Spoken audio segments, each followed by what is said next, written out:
Member Ranjit This Singh amendment is a waste. Thank you. Honorable Member Shri Ranjit Singh Nimbalkar. मैं आपका बहुत बहुत आभार व्यक्त करना चाहता हूँ कि महत्वपूर्ण बिल के विषय पर मुझे बोलने का अवसर दिए। अध्यक्ष महोदय, ये जानकर बहुत खुशी होगी कि हमारे देश के यशस्वी प्रधानमंत्री श्रद्धेय श्री नरेंद्र मोदी जी के नेतृत्व में समाज के अंतिम छोर पे विकास की धारा पहुंच रही है। हमारी सरकार का मुख्य लक्ष्य जो है कि अंत्योदय से उदय का भाव, वही सरकार होती है, दिख रही है। इसलिए आज़ादी के 7 दशक के अधिक समय तक मुख्य धारा में जिन्हें शामिल नहीं कर पाए, वो पूर्ववर्ती सरकार, उन्हें आज देश के सबसे उच्चतम पद पे, महामहिम राष्ट्रपति पद पर आसीन होने का गौरव प्राप्त हो रहा है। आदरणीय अध्यक्ष महोदय, इसी संदर्भ में मैं हमारी सरकार ये बिल लाई जिसके अनुसूचित जनजाति समाज के उत्थान हेतु प्रभावी कदम उठाया जाए। देश के अलग अलग भागों में कुछ पिछड़े जनजातियां हैं, अभी भी इनको सूचित नहीं किया गया है। इस बिल के माध्यम से ये किया जाएगा। अध्यक्ष महोदय, महाराष्ट्र कर विशेषतः महाराष्ट्र का पश्चिम महाराष्ट्र एरिया में धनगर करके एक जनजाति है जिसको पिछड़ा समाज के अंदर आ जाती है, उन्हें आज भी अधिसूचित नहीं किया जा रहा है। अध्यक्ष महोदय, मैं आपके माध्यम से सम्माननीय मंत्री जी को अवगत कराना चाहता हूं कि असल में ये धनगर आरक्षण का मुद्दा यह है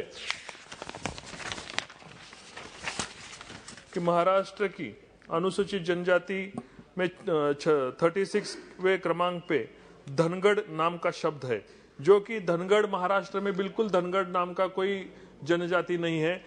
धनगर की जगह धनगढ़ हो गया है और आज महाराष्ट्र के सरकार ने वहां पे डिक्लेरेशन भी दिया है कि धनगढ़ नाम का यहाँ पे कोई जनजाति नहीं है।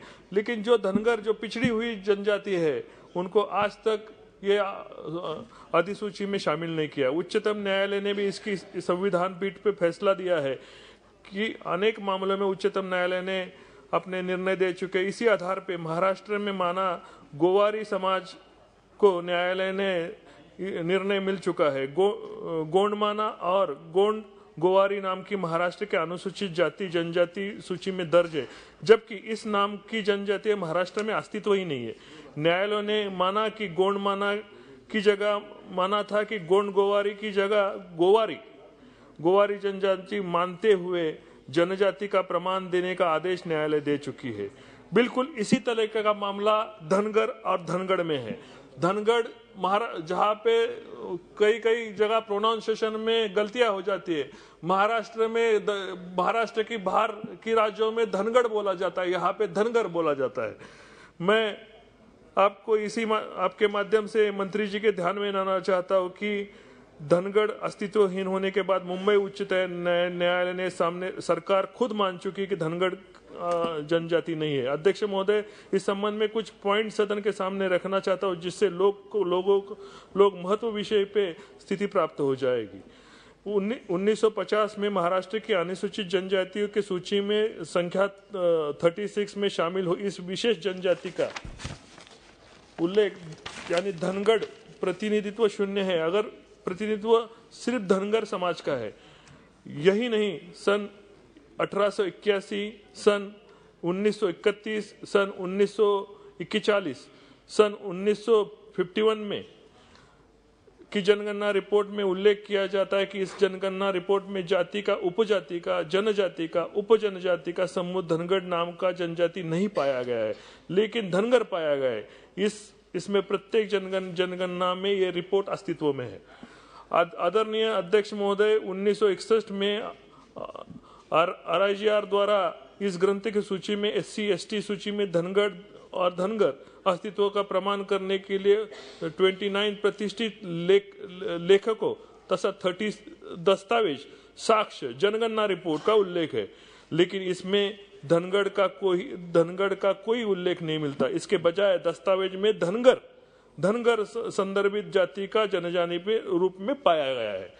महाराष्ट्र सरकार ने ग्राम पंचायत अधिनियम में 1959 में, बॉम्बे कोड फीस अधिनियम 1959 में निरस्त नहीं है। धनगढ़ के बजाय देवनागरी में धनगर का उल्लेख किया गया है। इसका तात्पर्य है कि महाराष्ट्र में वास्तविक अन्य धनगर नहीं पहचानता। धनगर में अन्य कोई नहीं पहचानता।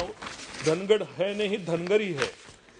अध्यक्ष महोदय, जनजाति मामलों रिपोर्ट में 2009-2010 की वार्षिक रिपोर्ट में धनगढ़ देवनागरी का उल्लेख है।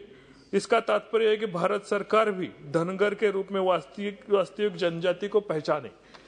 1982 किट्स द्वारा संकलित भारत में पाई जाने वाली जनजातियों में संग्रह में भारत की पूरी आबादी जातियों में जनजातियों में नाम शामिल है, जिसमें जिन जनजातियों का कोई नामों का उल्लेख किया जाए जिसमें धनगर जनजाति का अस्तित्व पाया गया है, उस पर धनगढ़ का कोई उल्लेख आज तक दिखाई नहीं गया।